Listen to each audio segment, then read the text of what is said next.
What is up, everyone? Welcome back to JV Outdoors. Today I'm in my garage and I'm going to be showing off my new project. I have a 1986 Kawasaki ZL600A, also known as the Kawasaki Eliminator. This is the 600cc platform. They also made it in a 900cc platform. I got this bike for free, actually. It came with no keys. I do have a clean green title, signed and ready to go. That way I know it's not a stolen bike. And it just needs a ton of work. So far I've done a few things to it. I went through the tank. The tank was extremely rusty on the inside, and I went through 2 different rounds of using white distilled vinegar, 1 part, and 2 parts of water, and let that sit and just let that absorb and kind of free up some of the rust. And I got it pretty good, except it flash rusted on me, so I'll do it one more time and then I'll go through and seal the tank. Didn't video any of that, but that's okay. I decided to start showing off this thing and kind of doing a step-by-step and bring it to where it should be from what it is now. So first I want to start with the carburetors. I have the carburetors removed for a little bit of show and tell. I have the top covers pulled off right now to show off the diaphragms and why it wasn't running very well to start with. And I believe this was just because the previous owner maybe put these diaphragms in wrong and pinched them, and now they're not working well. So I have those parts coming, and might do a little tutorial video on those of how to replace a diaphragm. Done a few things to this so far. I have replaced the battery because the battery obviously was shot. It hasn't been on the road since 2012. It is currently 2020.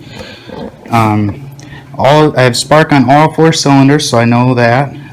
The previous owner still has some of the parts. He pulled the headlight out. He has the seat, a few other nuts and bolts and things like that. Because it didn't have keys and the ignition switch was actually screwed up, I've hot wired it. So I've tracked down which wire goes where, hot wired it, that way I can hook up the battery and have ignition. That's going to be ran to probably an aftermarket ignition switch or kind of a toggle switch and push button start. Come around this side of the bike. It has 16,007 miles. I've replaced this switch with an eBay switch, so it's off of an original bike like this, but my problem was the ignition switch was actually pressed in, and I've tried taking it apart and replacing things, but it didn't take, so I replaced it. I think that was $17. I'm trying to go with least amount of money as possible with this. So with that, I pulled the throttle tube off, and this sat outside for a lot of years, so the throttle tube actually, this little tab broke off, and that holds one of the throttle cables. The end of the linkage goes into this spot. So now with that thing being gone, it should look like this one right here. With that being gone, that pops out, so I might have to try to do something, rig something up to make that work. And since the keys were missing, the previous owner drilled out the gas cap. This had a lock in it that took the original key, so now you can go in with a flathead screwdriver maybe and get in there. But I've left it unlocked just to kind of show. I don't know if you can see it, but this had really thick flaky rust all on the outside of it. The inside's not too bad.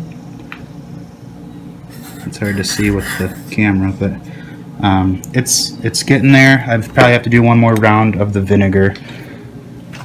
So with that, I will have to do new turn signals. This thing sat in a barn for a lot of its life, and it also sat outside, so it got pushed around, knocked around, things like that. I took the mirrors off because both mirrors were different, so I'm gonna do something different there. But I just really wanted to make this video to show everybody what kind of condition this thing was in when I got it. It's very close to what it was when I got it now. Both forks are definitely blown. That's going to be something that once I know I have it's running great and rode it a couple times, They do have actually newer tires on it. The rear tire is much better than the front tire.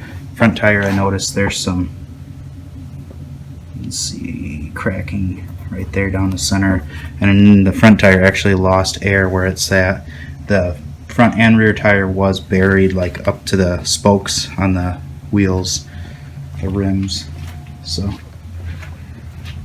that's the newest project in the JB Outdoors garage. So if you made it this far, thanks everyone for watching this video. I just kind of wanted to show off my new project, and love spending time out here in the garage.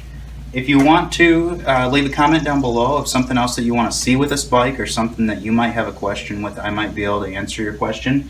I also am looking for any kind of advice. I'm not